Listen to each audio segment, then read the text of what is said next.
유튜브를 볼 때마다 속에서 열을 받을 때가 많은데 김문수 대선 후보가 윤석열 전 대통령의 계엄령을 사과한 것입니다. 자기가 계엄을 선포한 것도 아니고 타인이 계엄 선포한 내용을 사과한 것이 이해되지 않을 뿐 아니라 사실 계엄 선포 후 민주당 국회의원, 선거관리위원회 공무원들, 헌법재판소 법관들, 민노총 노조 간부들, 사법부의 좌파 재판관들, 검찰의 좌파 검찰들, 언론계 좌파 기자들 등등 빨갱이들을 몽땅 잡아다가 유치장에 가두고 국가보안법에 의거하여 모두 감옥에 가둘 수 있는 기회를 놓친 것이 지금도 아쉬움이 많이 남아있기 때문입니다.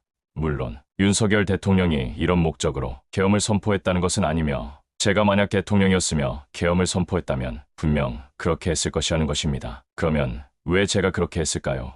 현재 대한민국의 민주당은 대한민국을 북한과 중국에 넘겨주는 매국노들이기 때문입니다. 쉽게 말해 대한민국에서 버젓이 활동하는 간첩들입니다. 중국이 대한민국에 차지하고 있는 땅의 면적은 여의도 면적의 7배에 달합니다. 중국인 소유 아파트의 숫자가 4만 채를 돌파하였습니다. 중국은 대한민국만이 아니라 북한도 자기 땅으로 만들려는 야욕을 갖고 있는데 이 야욕이 발동이 걸린 것은 문재인 전 대통령 때부터였습니다. 왜냐하면 문재인 전 대통령은 중국 친화적인 정책만이 아니라 중국 공산당의 모든 계획을 중국 입장에서 수행해준 중국의 전문 수행원이기 때문입니다. 문재인만이 그럴까요?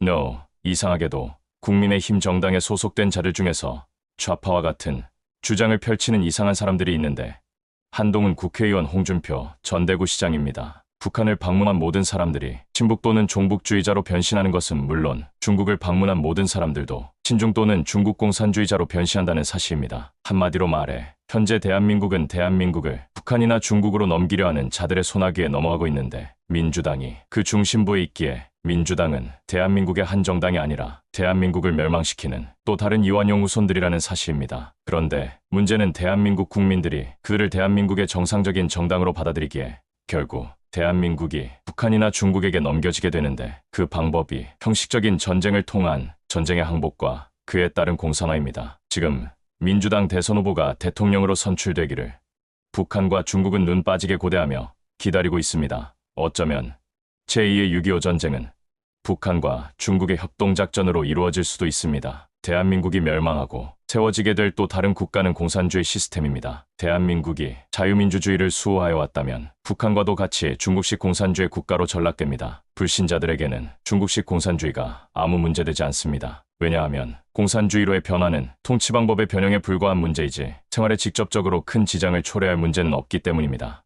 그러나 기독교인에게는 중국식 공산주의는 큰 문제가 되는데 이 문제를 문재인 정권 때 그 맛을 약간 본 것입니다. 예배의 탄압입니다. 공산주의는 기독교와 적대적입니다. 쉽게 말해 현재의 민주당이 우세하면 기독교를 박해하는 법이 제정되고 그 법에 의해 예배는 물론 복음 전파가 완전 차단되어 대한민국이 불신국가 내지 핍박국가로 변모하게 됩니다. 이럴 때 하나님께서 사용하시는 방법이 있는데 각종 재앙들을 소유하고 마귀에게 넘겨주는 것입니다. 마귀의 통치가 대한민국에서 나타납니다. 5,000년 역사를 가진 대한민국을 멸망시키는데 앞장서는 민주당을 지지하는 대한민국 사람들을 저는 매국노라고 생각하며 내면적 중국인이라고 생각하는 것입니다. 제가 박경호 목사의 환상과 계시 306회에서 설명한 대로 현재 대한민국은 원래 뿌리인 고조선인들과 새로 유입된 중국인들의 혼합민족입니다. 그러니 대한민국이 중국 공산주의가 되어도 민주당과 그 지지자들은 고조선인들과는 달리 아무 감정의 변화가 없게 됩니다. 속이 타며 애가 끓는 자들은 저와 같은 순수 대한민국 혈통인 고조선인들입니다.